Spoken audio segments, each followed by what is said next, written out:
Hello, everyone. Welcome to our class today. You are going to learn phrasal verbs with me. And we're going to do this in a listen and repeat. So you're improving your vocabulary, you're learning correct grammar, and you're learning correct natural pronunciation. You're going to shadow me to make sure you sound like a native so you understand the pronunciation changes that take place in fast spoken English. Now, let's review some phrasal verbs you can use at home. Can you think of any phrasal verbs you can use at home? Well, here's a sentence. Can you identify the phrasal verb here? Remember, a phrasal verb is a verb conjugated with the subject and time reference and a preposition. A preposition is a small word, so they should be easy to identify. So I'll say this fast so you can hear the pronunciation in natural spoken English, and you can repeat after me. I dozed off during the movie.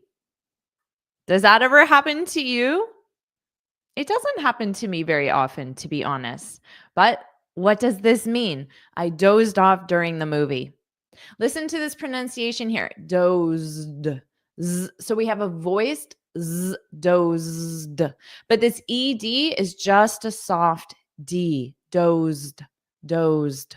But then when we have our phrasal verb with the preposition, often you're going to have connected speech here. I dozed off, doff. So you hear a little bit of the D sound in front of off to connect those together. I dozed off.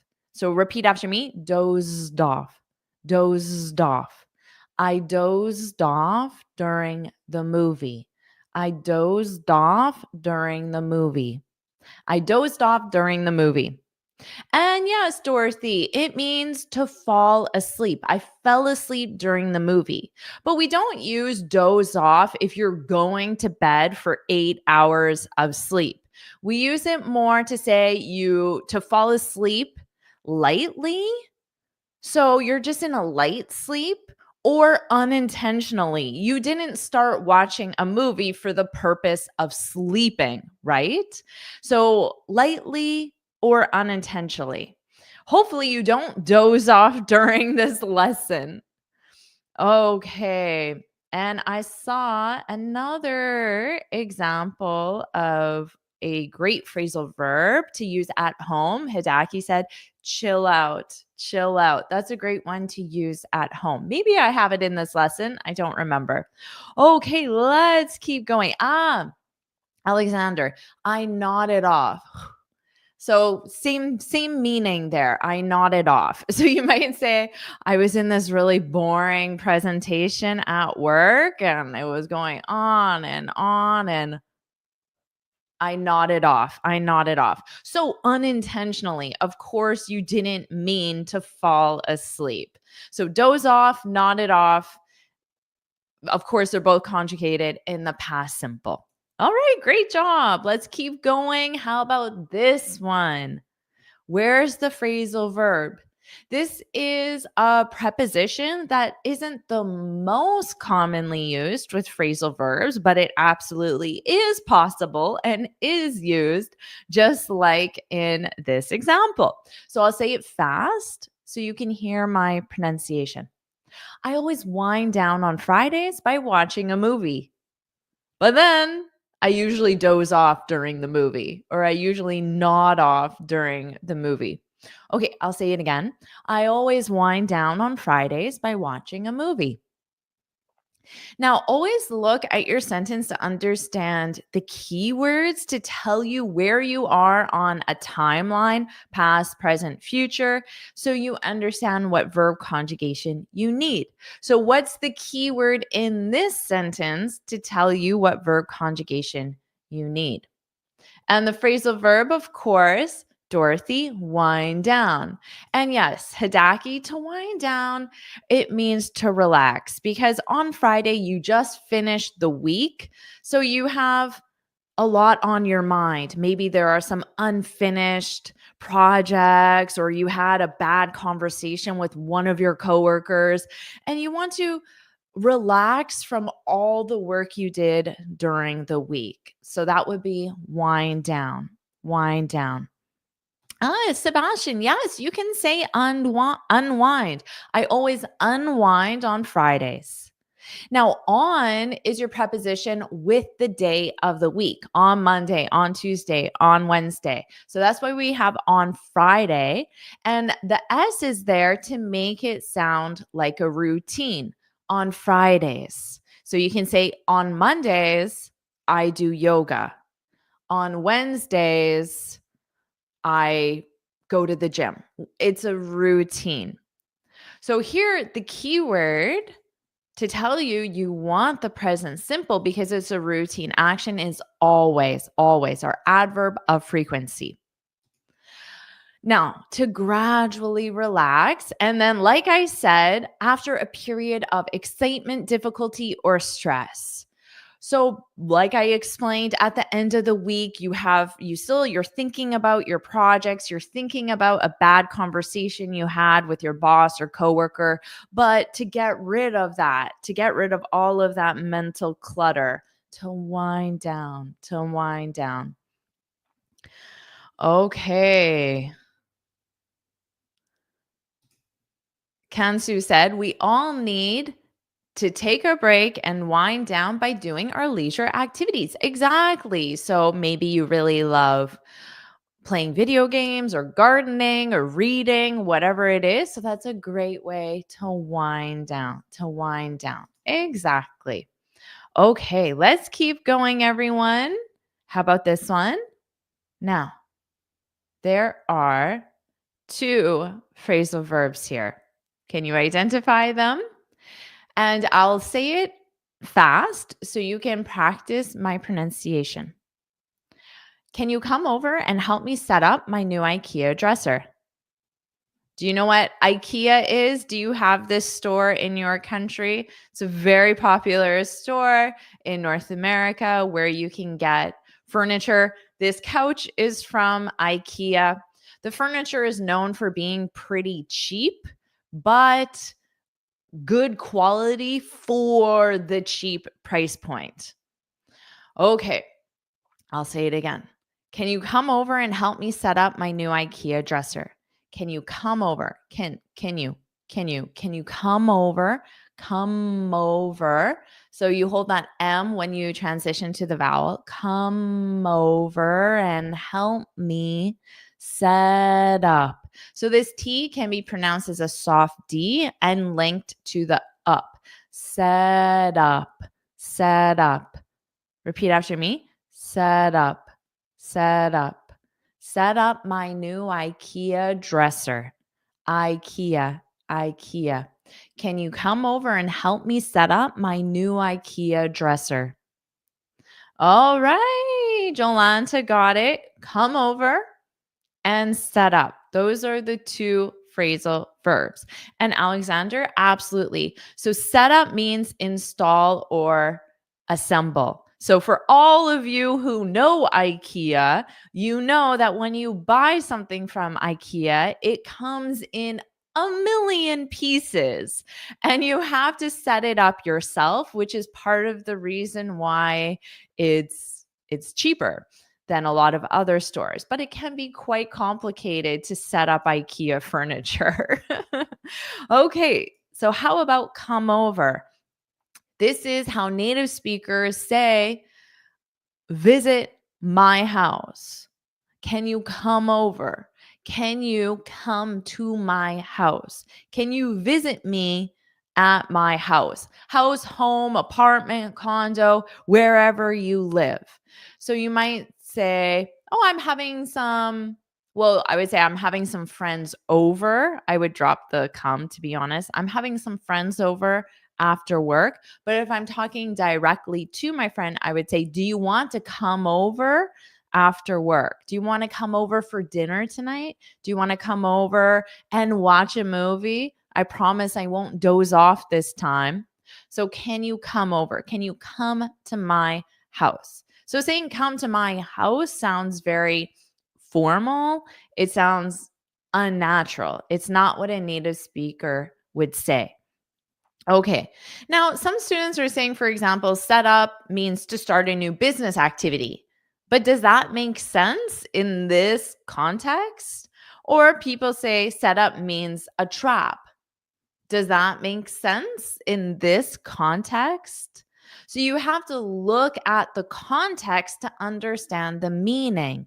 So, yes, setup can mean a new business activity, but that's not what it means in this context. So, when you're learning vocabulary, you learn it in context. So, in this context, no, we're not starting a new business activity with an IKEA dresser.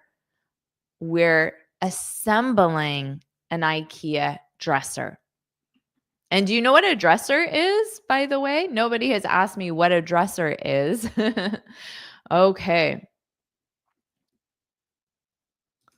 Yeah, you could say drop by, but drop by sounds short and temporary.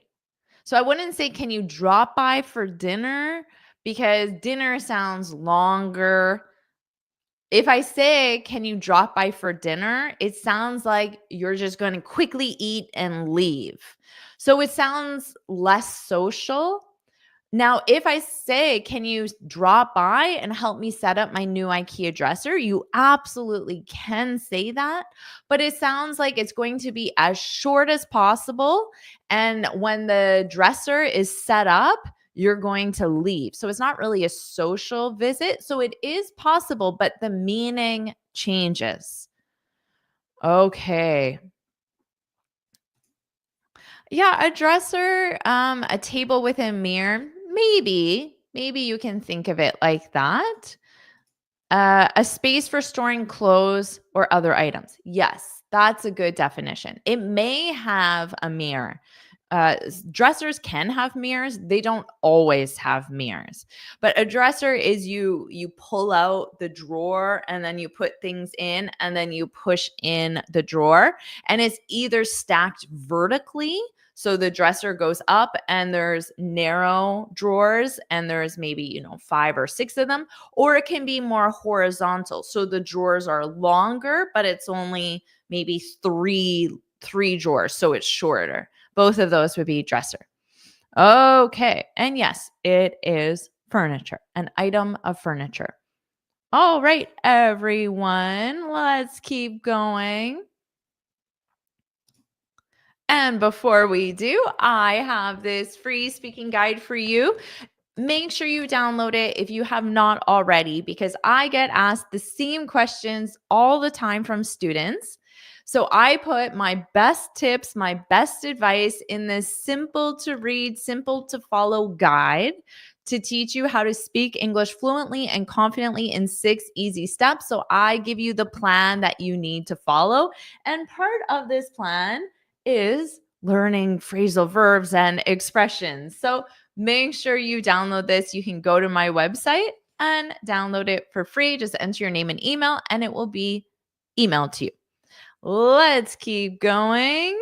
And of course, make sure you like this lesson, show your support, subscribe to my channel so you're notified every time I go live or every time I post a new lesson, and put yes, yes, yes, yes, yes, yes in the comments as well. So I know you're engaged. I know you're having fun. I know you're enjoying this lesson, and it supports my channel, which is why I ask you to do this as well. So if you want to do something very simple to say thank you, Jennifer, for waking up early and spending your time to help us improve our English, well, then put yes, yes, yes, and like this video. It truly does help me. Okay, let's keep going. How about some phrasal verbs for in a meeting? How about this one? I'll say it at a natural pace so you understand how native speakers would say it in a meeting. Do you need me to pitch in on the project? Do you need me to pitch in on the project? Do you need me to pitch in on the project? Do you need me to pitch in? So notice here, to pitch in, chin. So it sounds like chin because I'm taking the ch and I'm connecting it to pitch in. Repeat after me. To pitch in, to pitch in on, pitch in on. So hold out that N when you go to on. To pitch in on the project. Do you need me to pitch in on the project? Okay, so what is the phrasal verb? You got part of it. So you got the verb, but remember a phrasal verb is always the verb plus the preposition. So Dorothy got it. Dorothy, you're on a roll today. Paslak got it. To pitch in, in. So this means to contribute, just like Paslak said. Great job. Okay, to contribute. Kansu said to contribute to a common effort or task. That's a great way of thinking about it. So to pitch in, to contribute, and what do you contribute? Well, you can contribute help or you can contribute your effort in some way. And it's often used in a group setting like the student just said, Kanzu just said, to a common effort or task. So it's often used in a group setting. Okay, now notice sometimes you need an additional preposition with phrasal verbs depending on the sentence structure. So if the question were, do you need me to pitch in? Then you don't use the additional preposition on. Do you need me to pitch in? So I would use that if it's known that we're discussing a project. So my coworker just said, oh, wow, this project, it's taking a lot more time than I expected. I'm falling behind. I feel stressed out. I don't think I'm going to make the deadline. And then you can be helpful and say, do you need me to pitch in? Because it's obvious you're talking about a project. But when you specify the noun, which is what you're pitching in on, you need that additional preposition on. Do you need me to pitch in? Do you need me to pitch in on the project? On the project. Okay. Let's keep going. How about this one? In a workplace situation. So what's the phrasal verb? And then answer this. You can put a smiley face or a frowny face or thumbs up, thumbs down, or positive sign or a negative sign. But does this sound positive? So smiley face, thumbs up, or does this sound negative?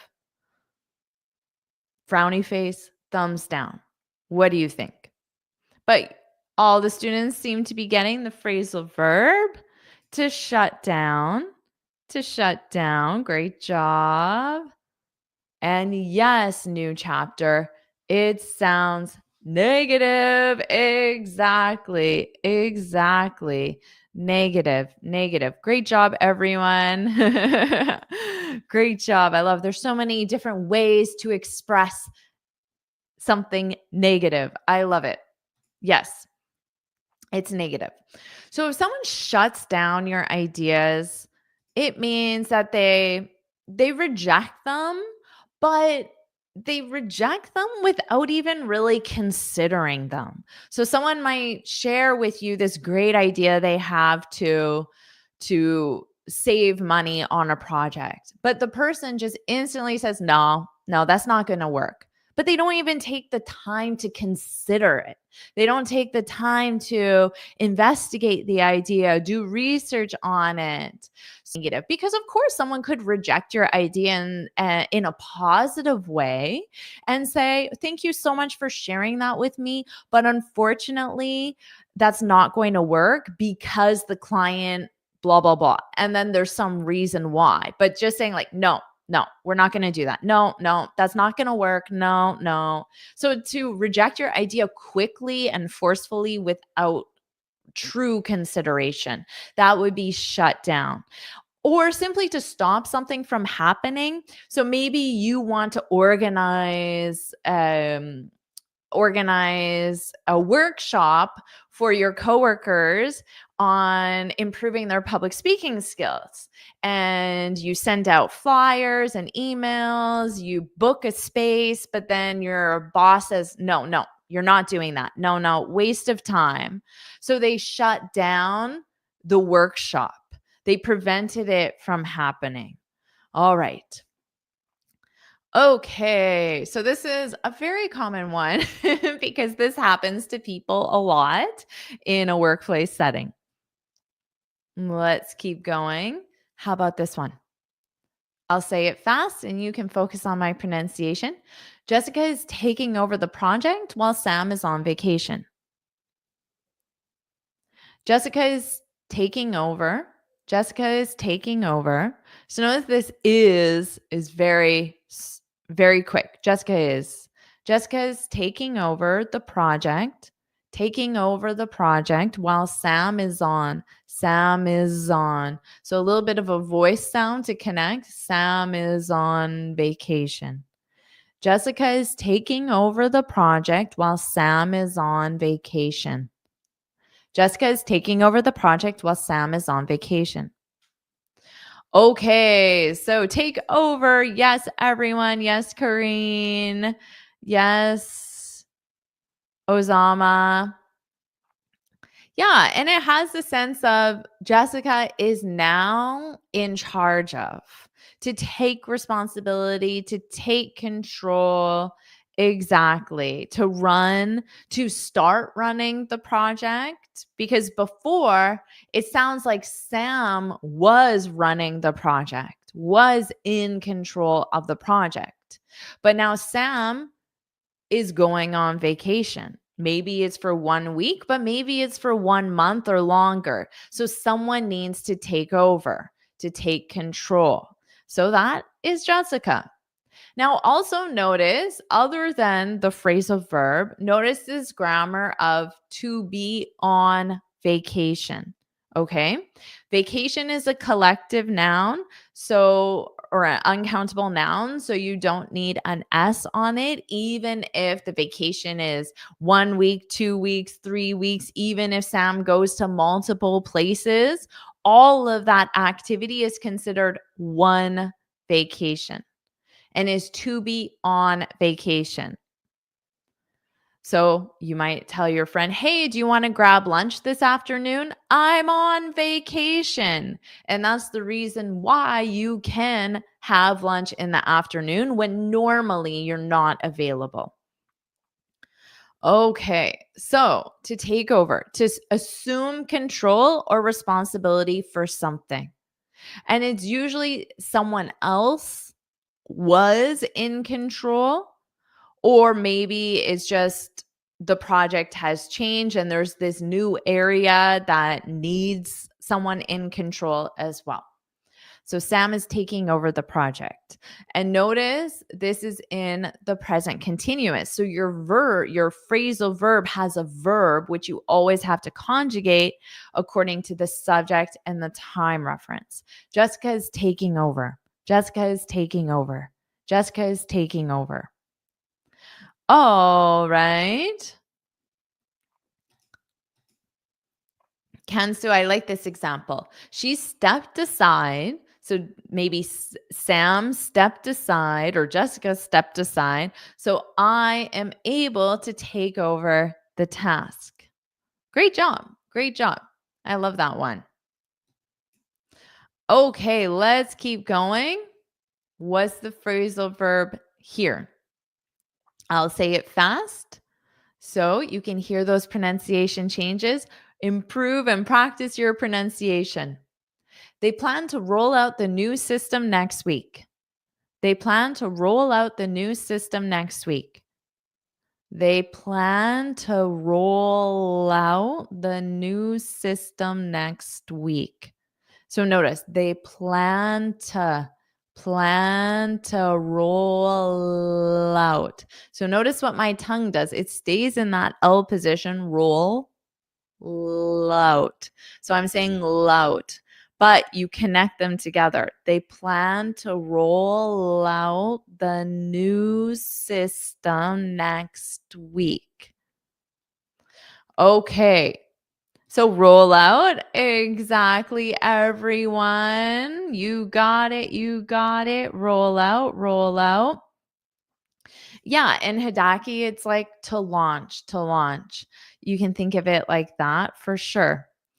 So, to roll out, to gradually introduce or launch something. Now, gradually is in parentheses because that's how it's generally used. So, you hear this a lot with government or large institutions. So, you might say the government is rolling out a new policy. So, generally it means they introduce it slowly, but that's not a requirement. It is possible that it's just one day the policy is there, but generally it sounds like there's notice given, or it might be in certain areas at a time, for example. So this is a very common one in a business context.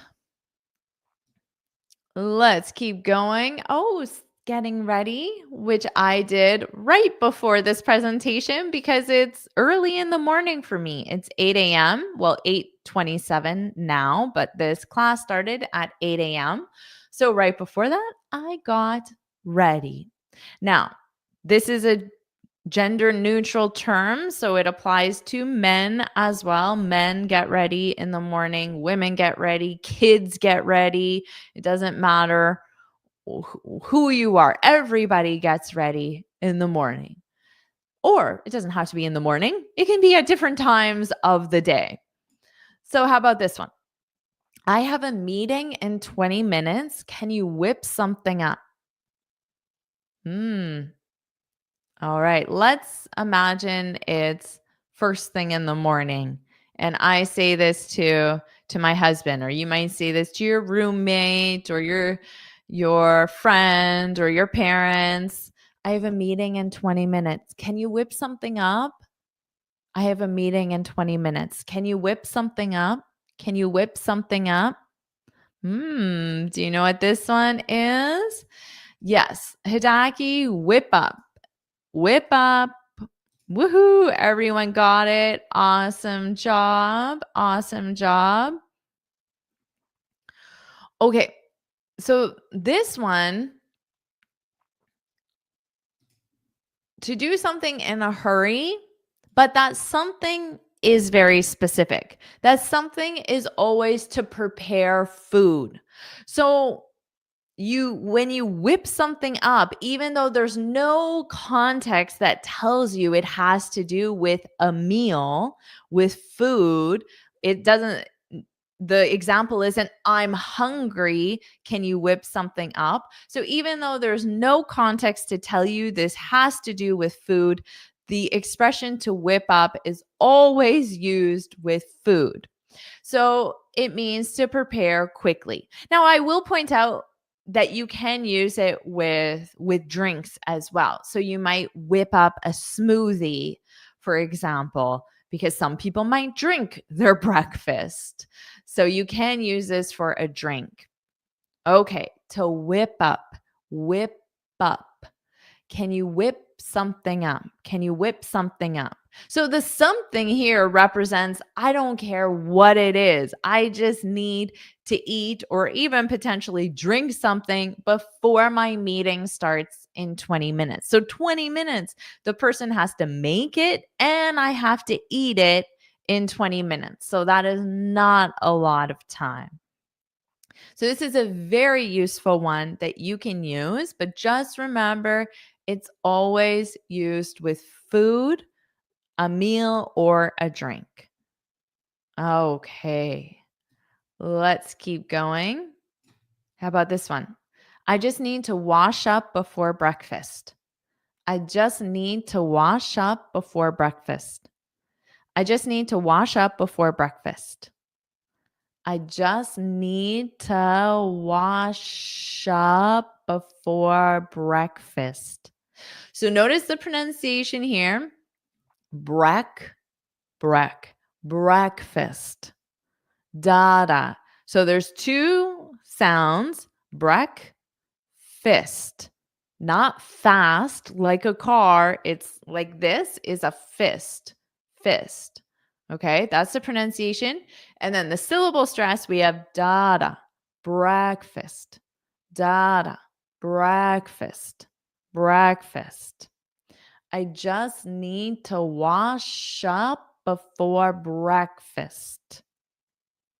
So notice this wash up. You hear that SH sound before up. Wash up, wash up, wash up. Now, someone is expressing this as a need, but this is commonly used as a direction. So someone might say, dinner's almost ready, go wash up.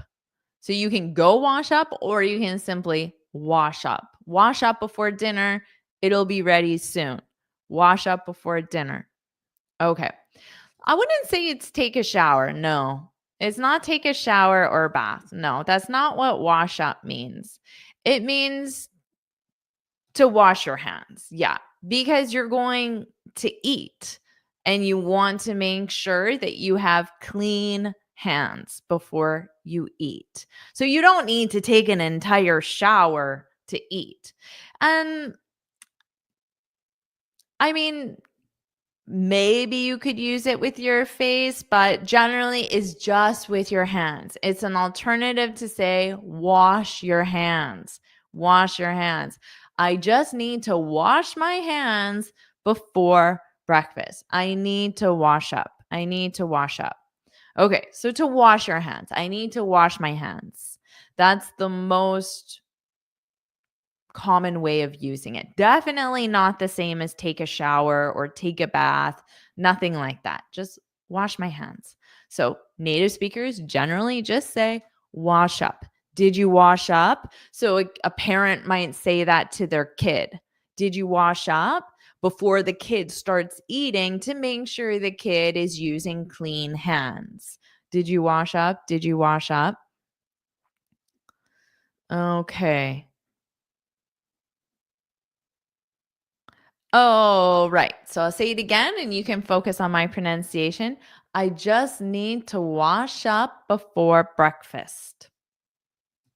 Now, how about this one? I'm almost ready. Give me a few minutes to freshen up. Give me a few minutes to freshen up. I'm almost ready. I'm almost ready. So notice my mouth is in that I'm. So when I open it to say almost, you hear a little bit of that I'm almost. I'm almost. I'm almost ready. I'm almost ready. I'm almost ready. Give me a few minutes to freshen up. So this give me can sound like gimme, gimme, gimme a, gimme a few, gimme a few minutes, gimme a few minutes to, give me a few minutes to freshen up. So this N you can hold when you say up, freshen up, freshen up, freshen up. Okay, the phrasal verb, yes, is freshen up. To freshen up. Very good. To freshen up. Yeah, it does not mean to take a shower. Okay, to make oneself clean and neat. That's a good way of thinking about it. Um, not quite. Not quite. Okay, let me explain to you how I would freshen up. It depends on the context. If I'm going out for a nice dinner or a social event, I would freshen up by doing the following. First of all, I'd probably wash my hands. That's part of it. I would make sure my hair is in place and I would put on fresh lipstick. Well, first I would brush my teeth, I would put on fresh lipstick, and I would check my eye makeup to see if I need more eye makeup as well. Now, if you're a guy, maybe you would put on cologne, you would brush your teeth. You would check to see if you need to comb your hair. Maybe you would put on deodorant, things like that. So, to improve or tidy your appearance, but it isn't the same as getting ready. So, to freshen up, I already have my makeup and my hair done. But right now, I just got ready 20 minutes or 36 minutes ago before this class. But at the end of the day, my lipstick is not going to look like this. My face is going to be a little greasy. So I need to freshen up. I need to freshen up. All right. So it's a very common one. People use it before, at the end of the day, usually, or midday. And when you want to tidy or improve your appearance, because as you go through your day, your hair, your makeup, or if you're a guy, your whatever. I don't know what guys do, but you need to improve it. All right. Let's keep going. How about this one? Can you help me throw together an outfit for the networking event? Can you help me throw together an outfit for the networking event? So, what's the phrasal verb here? Can you help me throw together an outfit for the networking event? Can you help me throw together an outfit? Throw together an outfit for the networking event. Yes, it is throw together. Throw together. Exactly. Woohoo. Throw together. Very good, everyone. Very good. Now, here, what you're throwing together is an outfit. An outfit. Who knows what an outfit is? And who knows what throw together means? So, if you throw together, it means that you quickly and quite casually assemble, and is generally used with outfits in this context. So, it's like saying, I don't know what to wear. Can you help me decide or select what shirts and pants and shoes I should wear to the networking event? And this can be for a man or a woman. So a man might ask his wife, can you help me throw together an outfit because he doesn't know what to wear? Or a woman might ask her roommate or best friend, can you help me throw together an outfit? Now, instead of networking event, it might be for a dinner party or a date or any event. Okay. Yeah. An outfit, it does equal clothes, but it's the specific set of clothes that you wear. So my outfit represents my shirt, my pants, which you cannot see, and then my shoes. And also for women, it would also probably represent your jewelry as well. Men, I guess you could consider your watch, and I don't know, I guess some men wear jewelry as well. So all of that would be your outfit. Okay. And then a belt would be part of your outfit as well. Some people really like socks. They are very specific about what socks they wear. So the socks you choose would be part of your outfit. So it's a set of clothes. It's not just clothes in general, it's the set of clothes that you've specifically chosen to wear because you think they look good together or they complement each other or whatever the reason is. Okay, how about this one? Exercising, but we're going to use some phrasal verbs. Can you think of any phrasal verbs in the category of exercising? What do you think? How about this one? Yeah. Oh, warm up, work out. Exactly. Yes, warm up, workout.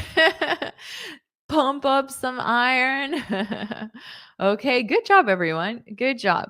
So, the one you absolutely need to know is workout because most of the time, native speakers don't use the word exercise. So, we use it, but in very specific contexts. So the general term that we use most commonly is workout. Did you work out today? It's more common than saying, did you exercise today? Did you work out today? Did you work out today? Workout. Okay, so notice this did you. This sounds like did you. J. So DJ, DY combined has a y sound. Did you? Ju. Did you? Did you? I said yeah, but it has a j sound. Sorry. Did you? Did you? Did you work out? So work out. Those are the two sounds. Work out. Work out. Did you work out today? So did you? Did you work out today? Share in the comments if you worked out today. So you can say yes or no, and then complete the sentence to practice this phrasal verb. Okay, so of course, this means to exercise, and it's the more commonly used term to refer to general exercise as part of our daily routine.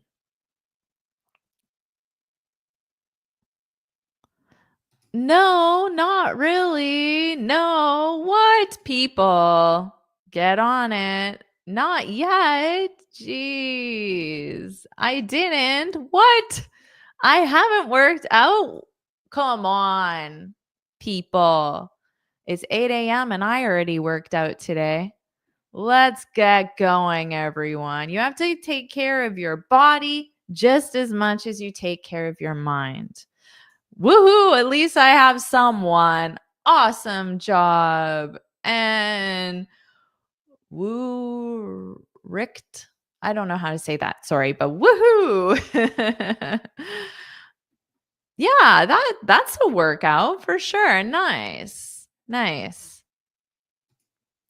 Okay, okay. Woohoo, backpack view. Awesome. Let's keep going, guys. How about this one? So notice this is in the imperative. Okay. Do some stretches to warm up before your run. Before your run. So someone just said they went jogging. I can't remember here who, but I have it here. Someone went jogging. Here. Yeah. So I would say I went jogging today. I went jogging because you go plus the activity generally. So I go running every day. You could say I jog every day. I run every day. You could say that as well. But my point was not about that. So here, your run, it's viewing run as a noun. So instead of run, I could also say your jog, your run, your jog, your run. Okay. So this could be maybe your personal trainer, your friend, your roommate, anyone, your spouse could say this to you. Do some stretches to warm up before your run. Before you go running, but your run is a noun. Okay. Welcome. I'm glad you just joined. Did you work out today? Okay, what's the phrasal verb here? Warm up. Yes. Warm up. And someone mentioned warm up at the beginning. Warm up. Yes, exactly. Awesome, everyone. Awesome. Yeah. So warming up, getting ready for intense exercise. So to prepare your body for physical activity by doing gentle exercise. So maybe you just walk for 5 minutes before you start running, before you start jogging. And that's how you warm up. Stretches, of course. Um, there's many different activities you can do. Okay. Now, if you are musical and you sing or play an instrument, you also do things to warm up your voice. There's vocal exercises. And even on guitar or piano, you might do some scales or a simple pattern to warm up your fingers as well before you start playing. So it's also a musical expression. And even in a class, I might do some simple exercises to warm up before we do some more advanced exercises. And I'm talking about English language exercises. So sometimes we apply the same concept to other things like education as well. Okay. How about this one? 30 seconds left. Just power through the burn. So, this is something your trainer would say to you. So, maybe you're in a fitness class or you're using a fitness video, and the instructor on the video says this: 30 seconds left. Just power through the burn. So, what's the phrasal verb here? To power through, to power through, and you power through something, in this case, the burn. What does that mean in the context of this lesson? Because we're talking about the category of exercising. Okay. Yeah, exactly. Warm up your throat to sing smoothly.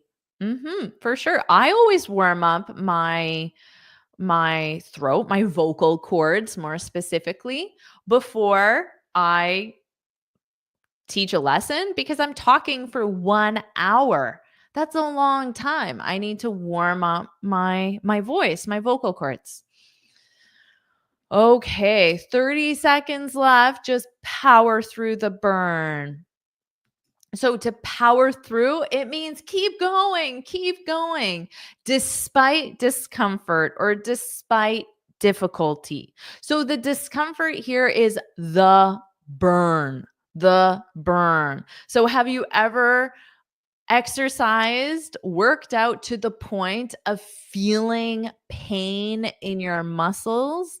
Well, that is the burn. The burn. It's the painful sensation in your body because of exercise, because of working out.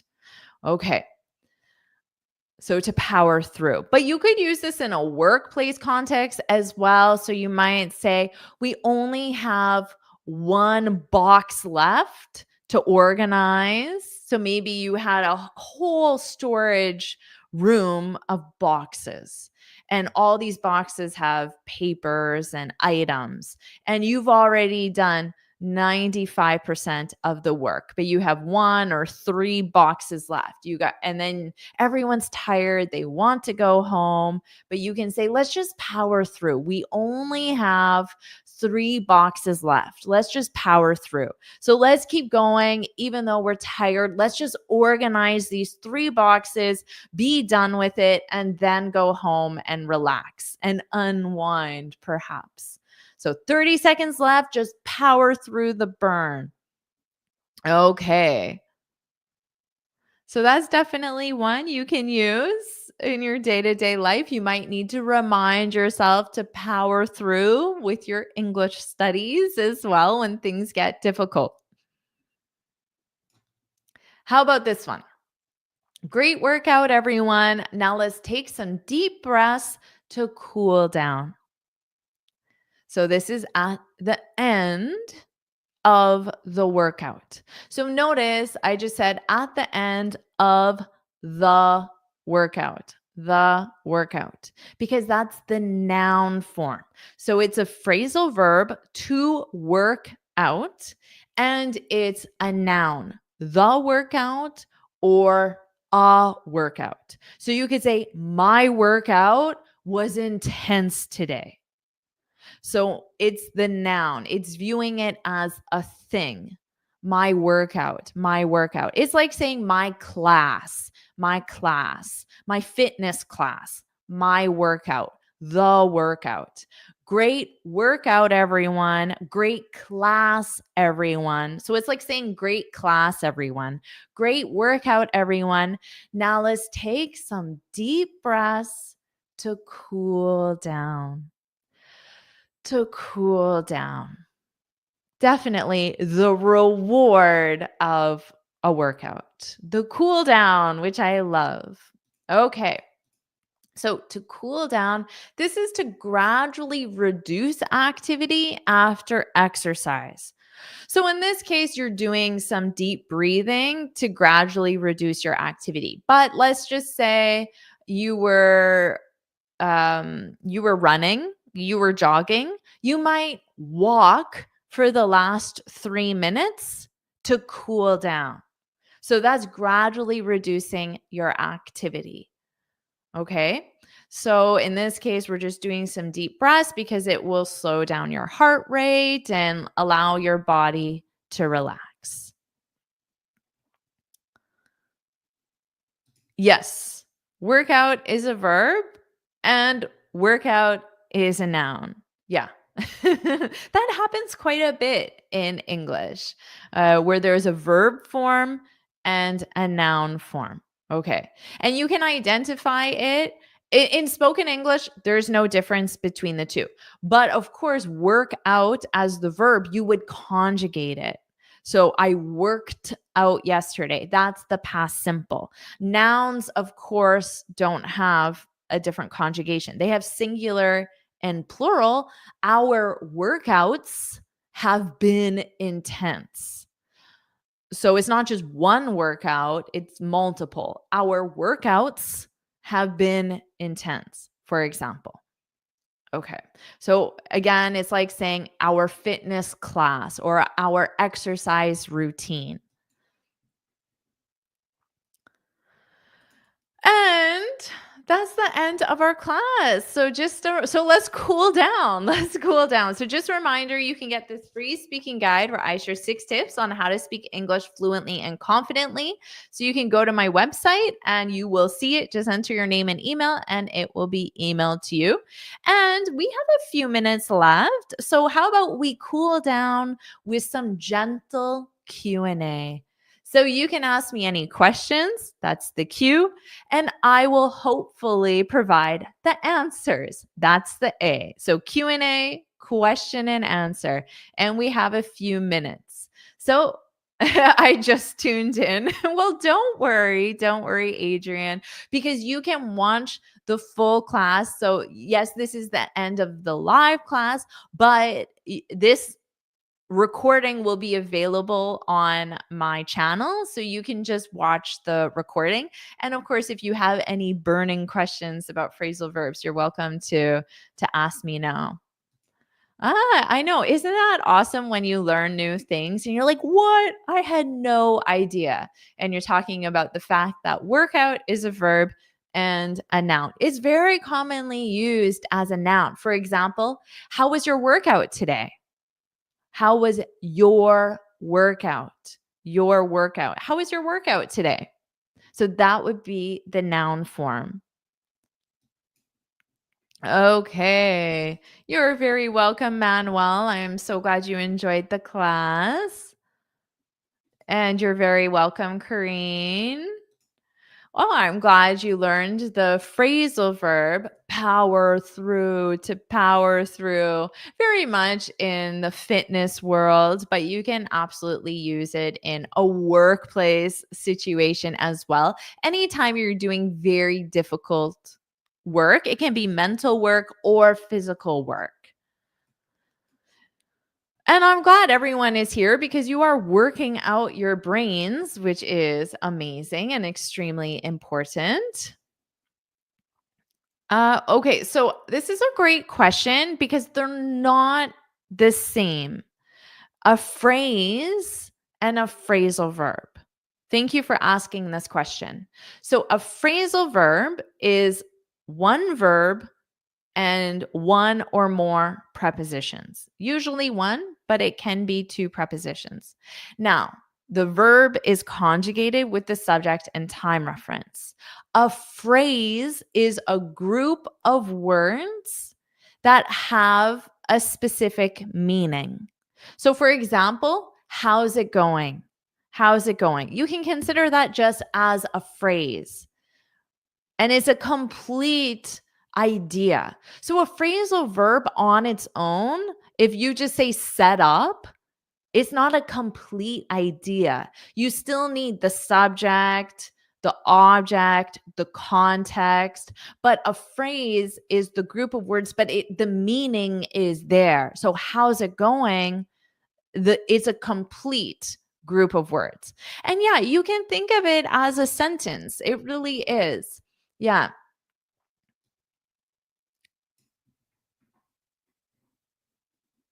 You're very welcome, Cleamy. I appreciate your feedback.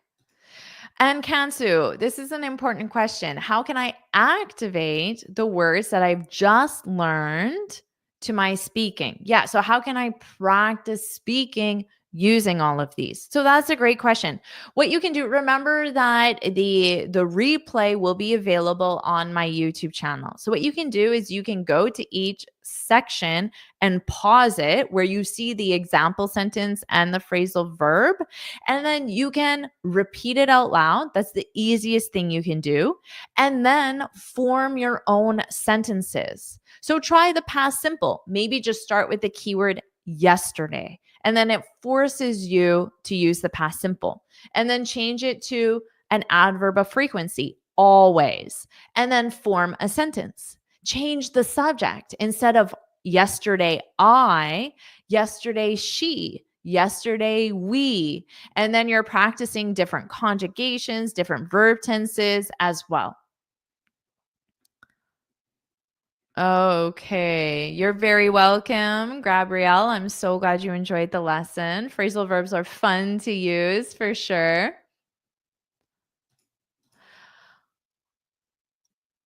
Okay, so are the verbs and phrasal verbs interchangeable? Are the verbs and phrasal verbs interchangeable? I don't quite understand your question, but I'll just say no because, okay, let's take a verb put, and then there's a phrasal verb put off, put up. That's two different phrasal verbs with put together. So I can't, instead of saying put off, I can't just say put. And if I want to say put, I can't use put off. So interchangeable means that you can use one or the other, and there is no difference in meaning. But that's not the same thing.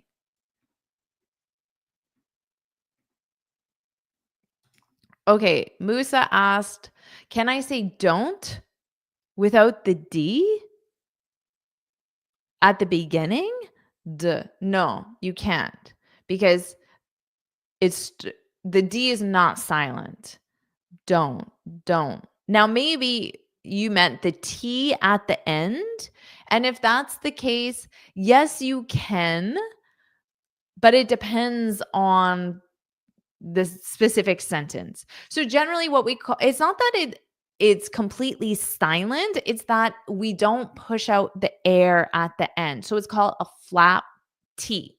Okay? So don't. So my T is in this position, but then if I produce that puff of air, you push out the sound. But a flap T means you hold your tongue in the T position, but you don't push out the air, okay? So don't. But without doing that flap T, don't. It's not the same. So it can't be a silent T because it changes the meaning or it changes the sound. It has to be a flap T, which means you don't push out the air, which native speakers commonly do just to avoid taking pauses unnecessarily. Adrian, it's a difficult question. And honestly, it's just memorization. So unfortunately, there's no logical reason why one uses up or out or down or around. So you can't look at it and try to logically understand the meaning of up or out and then try to understand it. You just have to take come out. So don't view it as come. View it as come out. And you have to memorize that come out means this. So it's not just come, it's come out. And it means this.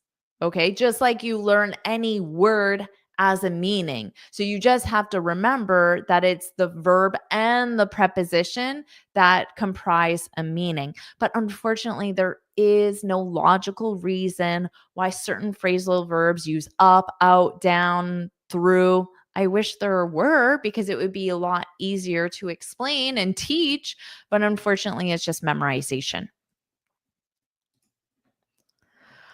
Okay, everyone. That's it. This is the end of our class. Thank you so much for staying until the end and for your thoughtful questions. I appreciate them. And again, please show your support, like this lesson, subscribe so you're notified every time I post a new lesson. And if you haven't already, put yes, yes, yes in the comments. And yes, there will be a replay. You may need on my homepage, you may need to go to a separate section where it says live lessons. I'm not sure. You may need to do that. But all of my past lives, you can watch any of my past lives. They're all there. They just might be in a separate section of the YouTube homepage if you're on my channel. All right, everyone. Woohoo. We still got some yeses. My dedicated students staying right until the end. Thank you so much. Now, I warmed up my voice. I spoke for an hour without stopping. Now I need to cool down my voice and unwind a little bit. So I'm going to go make myself a cup of tea. Bye, everyone. Have an amazing rest of the day. I'll see you in my next lesson. Bye.